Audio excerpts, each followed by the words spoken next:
بنگال والوں اگر برا نہیں مانے تو ایک بات کروں ہاتھ جوڑ کے، مسجدوں کے 2-2 کروڑ کے مینار بنانے کی بجائے کوشش کرو کہ وہ 2-2 کروڑ غریبوں پہ خرچ کرو اور ان کو مضبوط کرو۔ اگر ہماری قوم 10 سال میں مضبوط ہو گئی تو 2 نہیں بلکہ 10 کروڑ کے مینار ہم بنا سکیں گے۔ اس لیے میری گزارش ہے جلسوں کے خرچے بھی کم کرو، شادیوں کے خرچے بھی کم کرو اور سب خرچے کم کر کے اپنی قوم کو مضبوط کرو۔ حضور علیہ السلام اسی لیے تشریف لائے تھے۔ تو دیندار بنو، مالدار بنو، اور نمبر 3 ایجوکیشن پہ بہت محنت کرو۔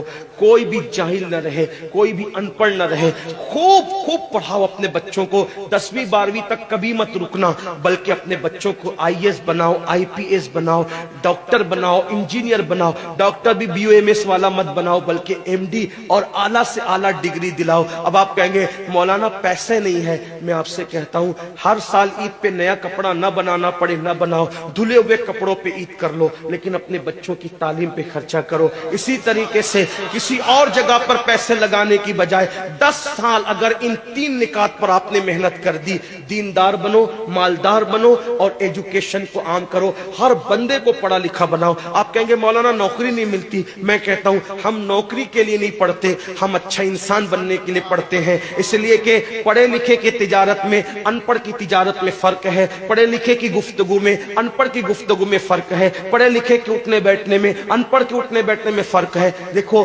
آپ یہ نہیں کہتا ہوں کہ آپ سب ان پڑھو، لیکن ایک بات آپ سے کہتا ہوں محفل میں پڑھے لکھوں کا انداز اور ہوتا ہے، ان پڑھ لوگوں کا انداز اور ہوتا ہے۔ کھانے میں، پینے میں، اٹھنے میں، بیٹھنے میں تعلیم کو عام کرو، دنیا بھی پڑھاؤ، آخرت بھی پڑھاؤ۔ اپنے بچوں کو اتنا علم دو کہ وہ مسلمان رہے، سچے مسلمان رہے، اور اپنی بچیوں کو بھی اتنا علم دو سچی پکی مسلمان رہے، اور اسکول، کالج، یونیورسٹی میں اعلیٰ سے اعلیٰ تعلیم دلاؤ۔ اور یاد رکھنا غربت کا بہانہ مت بناؤ۔ بیٹیا کی شادی ہوتی ہے تو لاکھوں روپے کہاں سے آتے ہیں، اور آپ سے کہتا ہوں 8 گھنٹے محنت کرنے کی بجائے 16 گھنٹے محنت کرو، محنت میں پیچھے مت ہٹو، اپنے بچوں کو پڑھاؤ۔ صرف 10-12 سال ہندوستان کے تمام مسلمان محنت کر کے اپنے بچوں پہ محنت کر لیں، کوشش کر لیں، کاوش کر لیں، تو دیکھنا نقشہ بدل جائے گا۔ یہ بھی آپ سے کہتا ہوں، ایک بات کہتا ہوں، منع نہیں کر رہا ہوں، اگر مجھ سے غلطی ہو تو میرے علماء اصلاح کریں گے، آپ میری ذات کو دیکھ کے قبول نہیں کرنا۔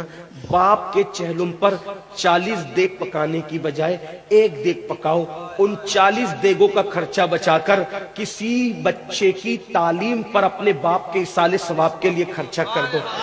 پیر صاحب کے مزار پر 1 لاکھ کی چادر لا کے ڈالنے کی بجائے 100 روپے کی چادر ڈال دو، باقی کے پیسے بچا کر غریبوں کی تعلیم پہ خرچہ کر دو۔ پیر صاحب کے ایصال ثواب کے لیے وہ اس 1 لاکھ کی چادر سے جتنا خوش ہوں گے وہ 100 روپے کی چادر سے بھی اس سے زیادہ خوش ہوں گے، کیونکہ آپ نے کسی کو اٹھا دیا، کسی کو آپ نے ترقی پہ لے گئے۔ ایک بات کہتا ہوں، میرا پیر جنتی ہے تو میرے پیر کو میری 1 لاکھ کی چادر سے کیا غرض، اس کو تو جنت میں اس سے بہتر لباس مل چکا ہے، اس کو تو 1 لاکھ کا اس سے بہتر لباس مل چکا ہے۔ تو یہ باتیں تلخ لگے معاف کرنا، لیکن آپ سے ایک بات کہتا ہوں، رسومات سے نکلو، حقیقتوں کی طرف آؤ، رسومات سے نکلو، سچائیوں کی طرف آؤ۔ ایک دوسرے کو گرانے کی کوشش مت کرو، ایک دوسرے کو اٹھانے کی کوشش کرو، آپس کے جھگڑے ختم کرو۔ تیرا سلسلہ بڑا، میرا سلسلہ بڑا، تیری برادری بڑی، میری برادری بڑی، تیرا پیر بڑا، میرا پیر بڑا۔